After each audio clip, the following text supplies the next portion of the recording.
Alright guys, baru-baru ni saya ada berbual dengan seorang pesakit stroke. Dia merupakan seorang wanita umur lingkungan 50-an dan dia bekerja sebagai pegawai kerajaan. Tapi saya tak tahulah sektor ataupun jabatan apa. Cumanya dia beritahu dia adalah staf kerajaan. Dan dia ceritakanlah macam mana permulaan dia mula kena stroke tu. Awal pagi tu dia pergi kerja lah macam biasa. Lepas tu sampai je dekat tempat kerja dia tu, kerja tak mula lagi ni. Kawan dia perasan, kawan kerja dia lah. Dia tegur, pipi kau jatuh tu kan.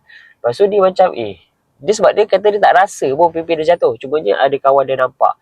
Lepas tu kawan dia suruh lah dia pergi hospital kan, cepat-cepat kan. Lepas tu dia terus pergi hospital dengan suami dia. Lepas tu doktor sahkan lah dia dah kena stroke separuh badan. Lepas tu dia ceritakan lah macam mana kesan ataupun efek selepas dia kena stroke tu.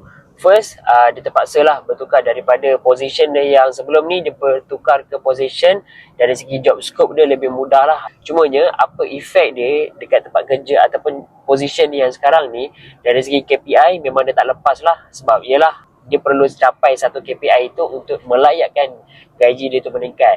Jadi kesan dia, gaji dia tak boleh ada peningkatan lah lepas ni sebab dia tak capai KPI. Dan yang kedua pula, dari segi ingatan dia sangat terhad lah.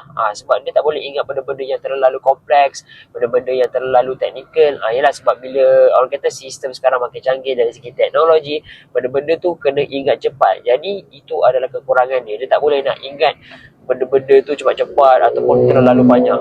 Yang ketiga pula, dari segi tutur bicara dia tu, dari segi percakapan dia, yang saya berbual dengan dia tu lah, tu dah kira 2 tahun dia dah melalui proses recovery, tetapi dari segi pertuturan dia tu masih lagi belum boleh bercakap macam biasa. Dia masih lagi dalam fasa struggle untuk bercakap. Tu pun boleh bercakap dalam beberapa patah perkataan. Selebihnya suami dia tolong cakapkan lah. Yang keempat adalah di mana staf kerajaan ni dia tak boleh sewenang-wenang je nak berhenti kerja. Sebab yalah, staf kerajaan bila dia berhenti, orang kata secara tiba-tiba, boleh efek lah dia punya pencen tu. Jadi nak tak nak dia terpaksa lah kena teruskan bekerja. Masih gagah lagi lah.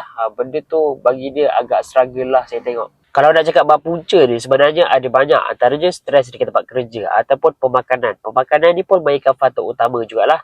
Dan selebihnya tu korang boleh cari sendiri. Tetapi persoalannya dekat sini, kalau macam makcik tadi, dia kes dia staf kerajaan. Orang kata umur pun dah menghampiri pencen.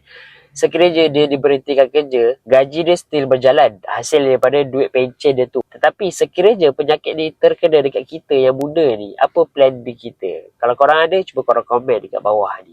Saya Aminuddin Takaful Advisor anda.